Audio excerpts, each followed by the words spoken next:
It's Laura Eubanks of Design for Serenity with your succulent tip of the day. And we are still working at our favorite, or one of our favorite properties in Chula Vista, identifying areas that need some work. This installation hasn't seen my clippers in 3 months. Back in May, it seemed like a good idea to plant these right here as cuttings, and I'm just not happy with it. It's kind of dull. It blends into the rock, and I feel like this needs a pop of color, doesn't it? We've got this gorgeous Kalanchoe tomentosa right here that's doing very well, surrounded by really just a lot of rock. So we need something with some pop. These were planted as cuttings, and you can see that they had started to throw off some roots. We are going to be using these. Oh my, yeah, these are really getting going. We're going to use these somewhere else. Don't worry, we're not throwing them away. They're beautiful plants. They just don't look so good here. And that's kind of what, I want to encourage you guys. If you plant something and you come back 3 months later and think, I'm not loving that, move it. It's fine.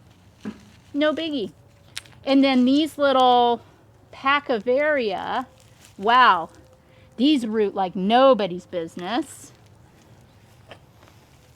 They are really, really in there. But they'll get a new home somewhere else and be just as happy and look a heck of a lot better.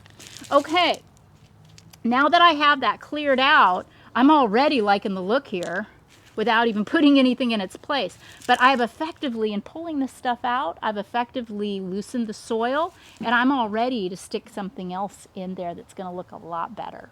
Take them, Cullen. Here. Yeah, Cullen's going to take these. And he is working on an area trying to, or not trying to, Do you want to clarify your name real quick for people? Because they usually write Cullen and Colin. Well, I respond to anything that starts with a C, so Uh-oh. that could be any C word that you want to use. Except for one. Not all of them. There's one I wouldn't want to call you. Okay. I'm sure he's okay with it. Oh my. Okay, let's go see what I'm going to put in its place. So, when I got here, I was eyeballing this little Cameronii pup right here because it's so beautifully stressed. And I think what I'm going to do is remove this one from the mom, and this is going to be our replacement plant because the color is just so spectacular. So, when you remove pups, remember, Allocameronii grows in a stand, so she's going to keep on throwing off pups year after year after year. So don't be shy, about taking plants off of this mom if you want to. What I'm doing is I'm tracking the stem. I want to get as much of it as I can. Okay, trimming it off, removing it from mom. See there? Now, if you live in a place that isn't the land of milk and honey in San Diego, California, you will put this plant in the garage or in a cool, dry place for a week. Let this cut callus before you work with it as a cutting. But Cameronii is tough as nails, and I have never had one rot. Now, why did I do that? Why did I take off these 2 leaves? I want to allow more of a stem, because remember, if your succulent stands up, you've done your job. All right, so here's our little Cameronii cutting.